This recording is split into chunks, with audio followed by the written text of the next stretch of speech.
Olha, casamento é um daqueles assuntos, né? É uma instituição que está aí em praticamente toda a cultura, mas qual é o propósito final disso tudo? A maioria de nós acha que sabe a resposta. Mas e se essa resposta tão comum estiver, digamos, incompleta? Hoje, a gente vai explorar uma perspectiva que desafia muitas das nossas ideias sobre o famoso felizes para sempre. Ok, vamos começar com a pergunta de US$ 1 milhão. Se a gente parasse alguém na rua e perguntasse para que serve casar, o que será que as pessoas responderiam? Provavelmente as respostas seriam bem parecidas, né? E aqui estão elas, as respostas mais clássicas. As pessoas casam para ser feliz, para ter companhia, para se sentir completo emocionalmente, para construir uma família, ter estabilidade. E claro, tudo isso é muito bom, são coisas super desejáveis. Elas são a base do que a nossa cultura entende por casamento. É aqui que a nossa análise de hoje dá uma virada de chave. E se todas essas respostas, mesmo sendo válidas, não forem o objetivo principal? E se o propósito central do casamento for algo totalmente diferente? E quem sabe infinitamente maior? Bom, vamos mergulhar nisso. A gente vai explorar agora uma visão que vem de um campo bem específico da teologia cristã, a chamada teologia reformada. E ela propõe uma finalidade para o casamento que, para nossa mentalidade moderna, pode soar um pouco na contramão. E aqui está o coração da ideia. Segundo essa linha de pensamento, o casamento não foi criado na sua essência para nossa felicidade, pelo contrário. O propósito final dele seria servir a algo que nos transcende por completo. Para a gente conseguir entender essa ideia, primeiro precisamos dar um passo para trás e olhar o alicerce de todo esse argumento. Porque não se trata só de casamento, mas sim de uma visão sobre o porquê de tudo existir. Essa citação da Bíblia é a chave de tudo. A ideia central aqui é que tudo que existe, absolutamente tudo, tem uma origem, uma sustentação e um propósito final que apontam para Deus. Vamos ver como isso se aplica. E aqui a gente consegue ver a lógica se desenrolando passo a passo. Primeiro, dele, ou seja, a origem de tudo. Segundo, por meio dele, ele que sustenta tudo. E terceiro, para ele, o objetivo final de tudo. Se isso vale para todas as coisas, então, por essa lógica, o casamento, sendo uma dessas coisas, também viria dele, seria sustentado por ele e, no fim, seria para ele. Faz sentido, né? E esse outro versículo leva a ideia ainda mais longe. O argumento aqui é: se até as coisas mais corriqueiras, como comer e beber, deveriam ter esse propósito maior, imagine então uma instituição tão importante na vida humana como o casamento. E não estamos falando de uma ideia abstrata, não.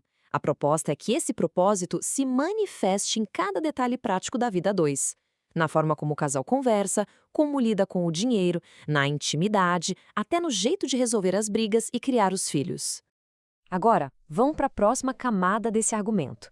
Se o casamento serve para apontar para algo maior, como ele faz isso na prática? A ideia aqui é que o casamento funciona como se fosse uma metáfora viva, uma peça de teatro. Nessa perspectiva, o casamento não é um fim em si mesmo. Pense nele mais como um palco, uma demonstração pública, sabe? Projetada para contar uma história teológica bem específica, a história da redenção, que no cristianismo é conhecida como Evangelho. E este slide mostra de forma brilhante como essa metáfora funcionaria. Baseado lá no texto de Efésios 5, o papel do marido seria espelhar o amor sacrificial que Cristo teve, e o papel da esposa seria espelhar a resposta da igreja a esse amor.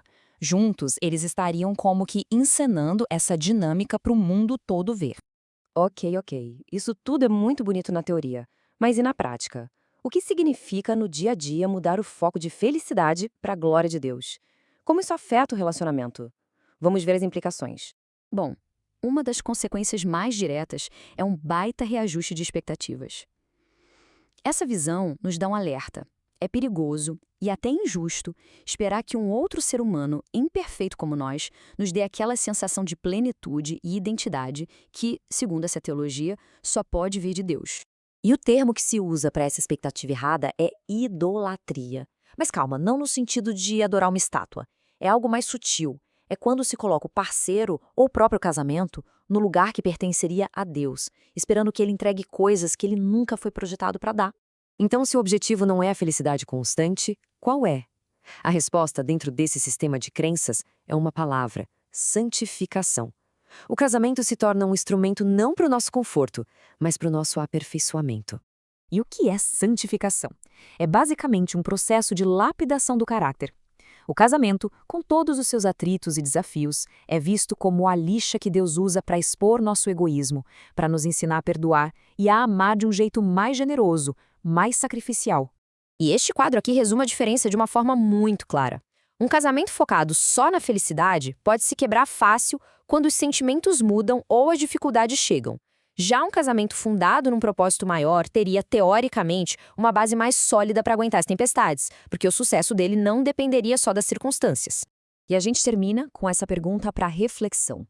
Quando se faz da felicidade pessoal o pilar de um casamento, o que exatamente se ganha com isso?